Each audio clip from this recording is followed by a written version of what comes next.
আপনাদেরকে অনুরোধ করছি, আলেম চিনতে শিখুন, উলামা চিনুন। জলসার মঞ্চগুলোকে রঙ্গমঞ্চ বানাবেন না, গল্প গুজবের মঞ্চ বানাবেন না। আজকে আমাদের দেশে জলসাতে হাদিস কুরআনের থেকে গল্প মঞ্চ তৈরি করা হয়। মানুষকে তারবিয়াতের থেকে বেশি তাদেরকে বাপ দাদুর গল্প শোনানো হয়। ওই জন্যে আমার ভাই, বক্তা যদি আসে তাকে বলে দিবেন, ভাই আপনি শিরকের উপরে কথা বলুন, আপনি বেদাতের উপরে কথা বলুন। ভাই আপনি এসছেন জলসা করতে, আপনি আলেমদের অনুদান বলুন, আপনি আল্লাহ যে বড় তার বড়াইটা একটু চিনিয়ে দেন কোরআন হাদিসের দ্বারা। দেখবেন বহু মাল ফেসে যাবে, লাইন খুঁজে পাবে না, ধরা পড়ে যাবে মালটার ভেতরে কি আছে। কিন্তু আমরা সুর যার ভালো, বক্তা সে ভালো, তাই না? সুর এতে চলছে, আপনার জানাই নাই। আমি আপনাদের এই মুর্শিদাবাদে এক জায়গায় জলসা করতে গেলাম, একটা মূর্খ জীবনে মাদ্রাসার মুখ দেখেনি, সে হচ্ছে প্রধান বক্তা আর মৌলবীরা হচ্ছে সব শেষে। এটা কিয়ামতের আলামত, মারাত্মক আলামত।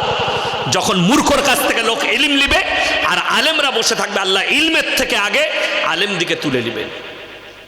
এটা মাথায় রাখবেন, ইলমের থেকে আগে বড় বড় আলেম দিকে তুলে নেবেন। আমাদের মতো এরকম আর স্টেজে পাবেন না। স্টেজগুলো রঙ্গমঞ্চ হয়ে যাবে, যেমন বাংলাদেশে হয়েছে। স্টেজে বসে জিনার প্রমোট করা হচ্ছে, স্টেজে বসে ফিল্মের গান করা হচ্ছে। এক একটা মৌলবি গোটা গোটা গানকে বলে দিচ্ছে, অথচ তারা বলছে হাদিস কোরআনের কথা। জেনে রেখে দিবেন, এই মৌলবি গানটা পুরোটা শুনেছে তবে মুখস্থ করেছে। তাহলে তাদের বায়ান কি করে করা চলে?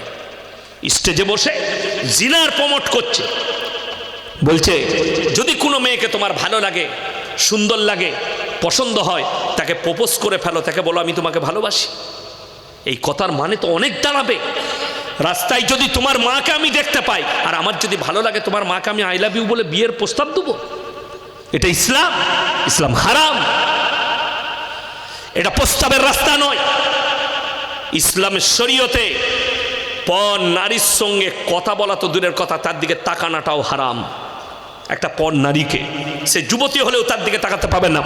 যদি তোমার মনে হয় অমুকের মেয়েটা সুন্দর, শুনেছি দেখতে ভালো, বিয়ের প্রয়োজন, আপনি প্রস্তাব পাঠান।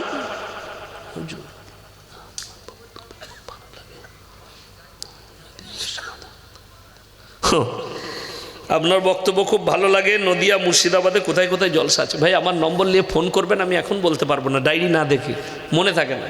কালকে হাঁসখালি, বগুলা হাঁসখালিতে জলসা আছে, কোন জায়গায় তাও জানি না লোকেশন। পরশু আছে, আর দমকলে একটা জলসা আছে, জানি না কোথায়, ওটা দেখতে হবে। দমকল ইসলামপুর না কি লেখা আছে মাদ্রাসা।